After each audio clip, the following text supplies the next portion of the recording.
Welcome back to Relevant Real Estate Ramble with the JC Top Notch team.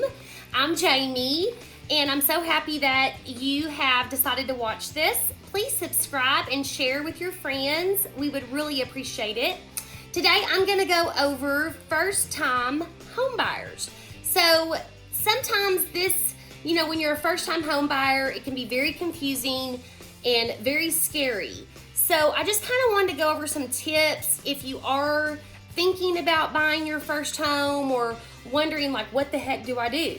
So we're just going to ramble about it for a little bit. I'm not going to try to keep too much of your time. If you have any questions, please just put them in the comments below and I will be more than happy to answer them, or Cassie will.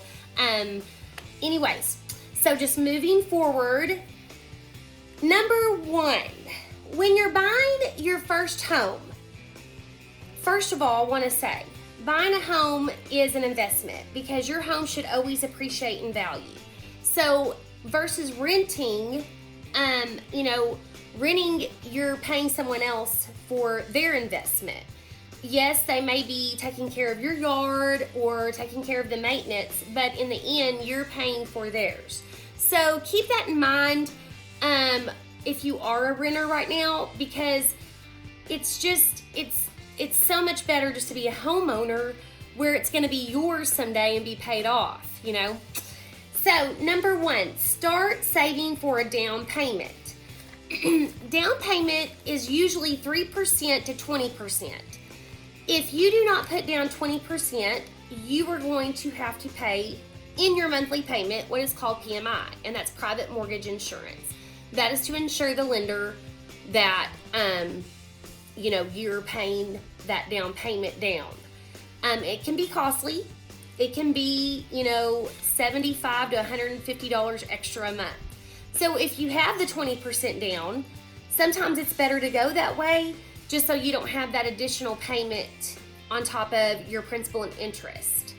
Plus your, if you're escrowing for taxes and insurance.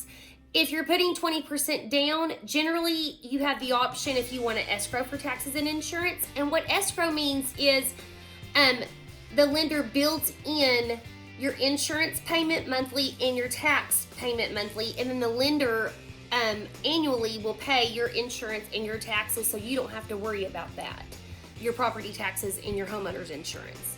But we're going to get more into that in another video because I'm going to go over financing in another segment. So when you're starting to save, I have some saving tips. Pinterest has a ton of great saving plans, based on weekly, monthly, daily even. So it makes it really easy. There was one to start saving $500 in 30 days. And so you deposit $1 the first day, $2 the next day, $3, and et cetera, et cetera, et cetera. And then in the end of 30 days, your 30th day, you deposit $30, and then you have $500. There's yearly plans. There's, 6-month plans. Just get on Pinterest. You can find all of them, and they're very manageable, depending on when you get paid. So look into something like that if you're wondering how, to save. Also, I'm going to link this in the comments, but I have a great another savings plan that I use, and it's called Stash. I don't know if you've heard of it, but there's an app, and the app's very easy. You can link your bank account to it. You can get a debit card plus a portfolio for stocks, and you can invest as little as $5 a week. If you use the debit card feature, if let's say you are paying your Netflix bill, just something that you already do, well, if you have it come out of your Stash debit card, you get paid Netflix dividends based on that bill that you're paying. Or let's say you're going to Walmart or Target, something that you're already going to do, and you're going to use your debit card there. I have a Visa Stash card, and so you swipe it. Well, whatever amount you spend there, then Stash is going to pay you the dividend, whatever the stocks are worth for that certain Walmart, Target, Kroger, whatever. and they put it in that account. So it's really cool. And then like the portfolio, my savings portfolio, I have it on moderate. I don't have it on too high risk or, the lowest, which is just like a conventional savings plan. I have it on moderate. So I earned last year an average of 13% on my savings, where my conventional savings at a bank was 1%. So it was just really awesome, and you can set it up however you want. You can set it up weekly, where they just automatically take it out of your regular checking account, or even your debit, because this is a checking account through Stash, and it'll automatically go in there. You can set it up all kinds of ways. The app is very user friendly. So and I'm not getting paid to promote Stash. I just thought, I'm going to mention that if you are trying to save up for your down payment, because you can really stack that up doing something like that, especially if you are a first-time home buyer. You may be very young and you're not sure as to how to save yet. So anyway, I will link that in the comments. Number 3. In addition to federal programs, which is like FHA, VA, if you're a veteran, there are other states that offer assistance programs for first-time home buyers. So there is assistance out there, but again, I'm going to get into the financing part whenever I do that YouTube video. Number 4, your credit score. Your credit score is really important. You may have a credit card that will offer you your credit score, but you may not. But you get one free annual report, like it's generally free, and it's through annualcreditreport.com. Again, this is just federal. I'm not getting paid for any of that to tell you this. So you can get on there and get on annualcreditreport.com. I can link it and see where your credit's at. Excuse me. Your goal is to have a credit score of 620. Okay, actually higher than that. Scores range from 300 to 850. So, but 620 is really where most of the time you can get conventional financing and things like that. Now, with an FHA, again, I'm going to go over financing later in another video, but you can have a 580, but really you want to hit it 620, 640, and up. 700 plus is awesome. Lenders look at you like, yeah, they've got it together. They know what they're doing. So some lenders offer advice to help your credit score. Some lenders offer rapid credit scoring, where they can look at something and say, hey, if you'll pay this off or pay this down, your score's going to go up 15 points next month. And 15 points can be a big difference. So let's say you're looking for a 620 and you have a 605. Well, there you go. And it could be as little as paying off one little $100 credit card. You never know. So my advice is, though, if you do have a credit card, and let's say there's a $1,000 limit, you want to keep below 30% of spending, okay? So you may have a $1,000 limit, but you don't want to go over 300. You don't want to have a balance of more than $300. You want to keep that spending at the minimum. That way, when lenders look, and it also increases your credit score when you do that. So when lenders look, they can tell that you are financially responsible. So always live below your means. That's a big one. And there's nothing wrong with having a credit card, but if you can pay it off every month, that's even better. Like maybe you have an airline credit card, you want airline points. So you put money on the airline credit card to earn points, but pay it off. That way, lenders can see you're responsible, but you're also earning your points, and generally, sometimes it's just 0% interest if you're paying it off anyway. You don't want to get racked up with a lot of credit card debt. If you know who Dave Ramsey is, or if you don't, maybe I should say, if you don't know who Dave Ramsey is, I would definitely look into his financial piece. I'm not getting paid by Dave Ramsey either, but I'm just a Dave Ramsey junkie. I listen to his podcast and read his books. He's just, if you could start off on the right foot, that's the way to start off, because you're to live below your means, and he explains everything so thoroughly.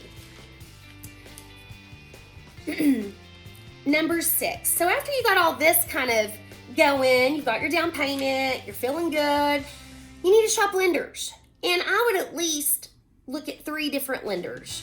And I would look at local lenders where you live. Maybe you already have a relationship with a lender. That's always a great start. I would ask for recommendations, which leads to you're going to get a pre-approval letter, but also you're going to find a realtor. A realtor sometimes can always give you suggestions for lenders that they know that are trustworthy and that they're on top of their A game. But also you want to look for a realtor that is trustworthy as well. So I would ask for recommendations for realtors, and then I would ask people, why do you recommend that person? And you have to get along with your realtor because this is a very intricate process, and you have to make sure that y'all jive personality-wise, that they're not pushing you into something that you don't want just because they have it listed or something like that. This is your home. This is a big investment, and you should get what you want. So always keep that in mind. Stick with your budget. Very important. If you have a budget, stick with it. If you were approved for $100,000, but the realtor wants to show you houses that are $150,000, that's way out of your budget. So, there is always going to be negotiation room, always. And maybe the realtor knows that there's a huge negotiation room. That's a different story.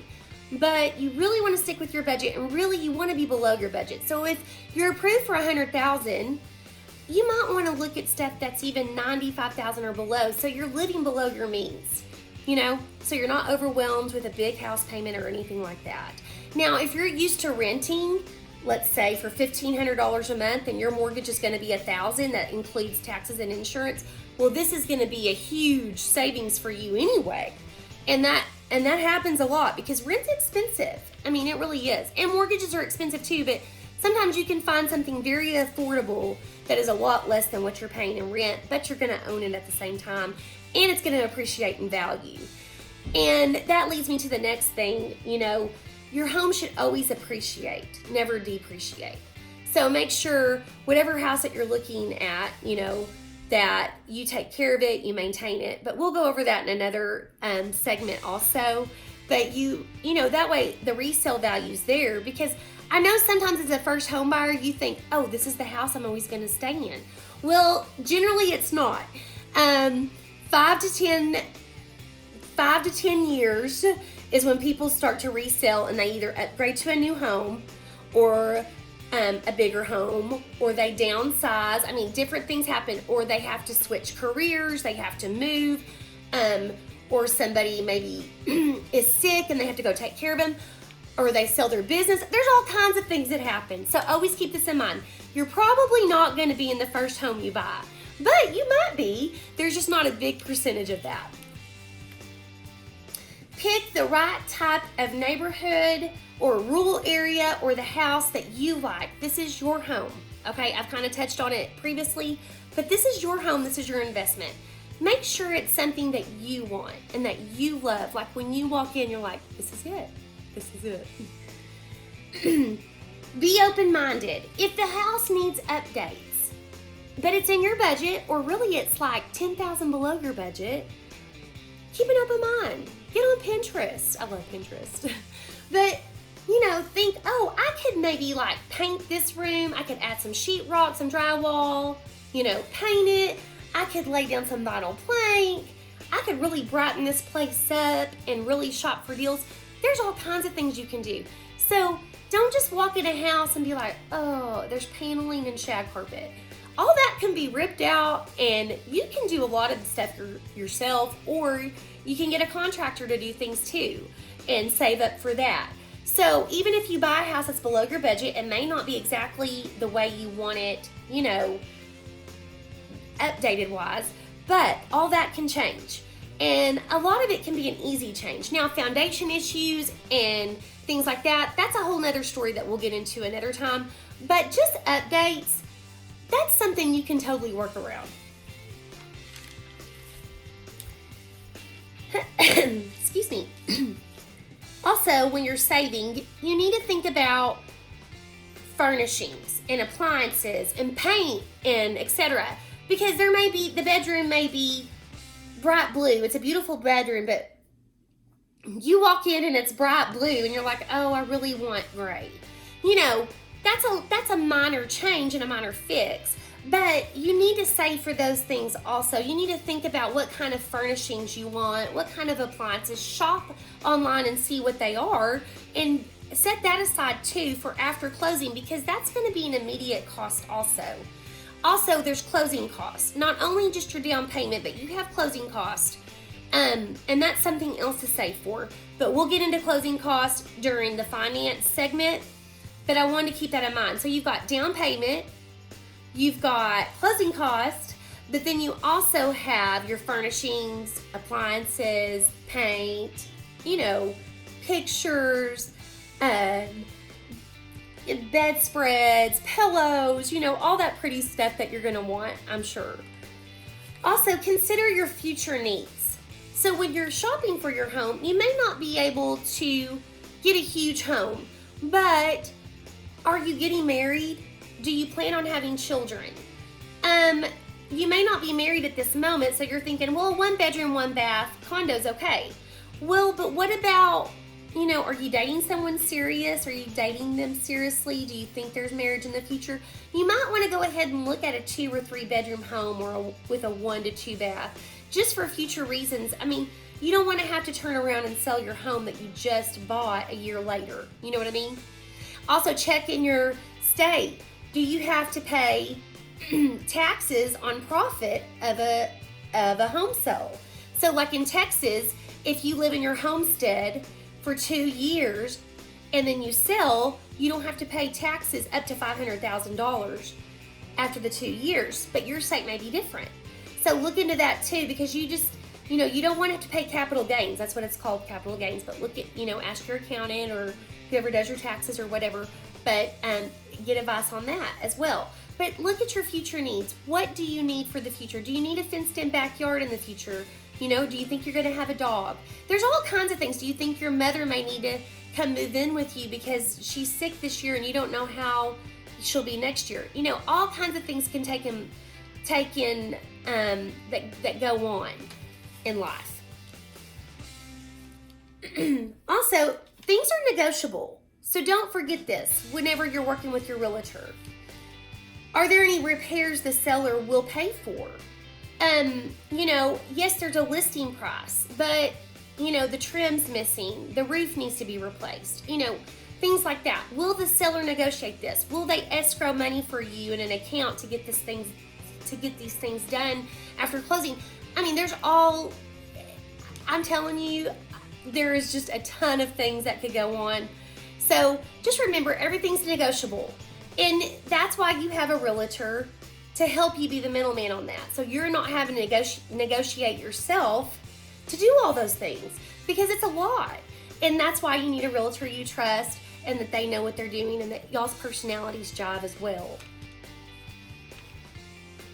So after the offer is accepted, you're going to get a home inspection. Now, we're going to go over home inspection in detail next week. Cassie's going to go over that, but just keep that in mind. And then also, you need a home warranty. A home warranty is super important, and I'm going to go over that in a different segment as well. But that'll be included in your closing cost for the first year, but we'll go over that more. And you also need a good homeowner's insurance policy. So you may have a local insurance agent that you already use for auto insurance. You want insurance that, what is the cost to rebuild that house in the future, okay? Not just fire and hazard. I mean, you want the cost to rebuild. So don't skip on house insurance. Really shop this, talk to your local insurance agent. If you don't have a local insurance agent, maybe ask your parents, your grandparents, you know, or if you don't have anybody to talk to, you know, kind of research it on the internet about different homeowners insurance and things like that. And remember, most of the time it's going to be escrowed in your payment. But I'll go over more of that in the finance segment. But so anyways, that's kind of where we're at on first-time homebuyers. Well, I forgot to mention one thing. You know, lenders are looking for, have you been at your job, the same place of employment, for 2 years or more? They want to see that you have credibility where you're at, or in the same profession. You know, if you're self-employed, have you been self-employed, and do you pay your self-employment tax? You know, you'll have to show your tax returns and things like that. So be prepared. And on self-employment, I'll go more over that on the financing segment, but you know, it's going to go on your bottom line number, but we'll go over tax returns later on that. But you know, 2 years of employment, you're going to save up for your you're going to save up for your down payment and your furnishings and your closing costs. But sometimes the sellers will pay part of your closing costs, which we'll go over later. But I hope this was informative. I hope I may have answered some of your questions that you were wondering about. Anyways, thank you for tuning in, and that's the end of this ramble.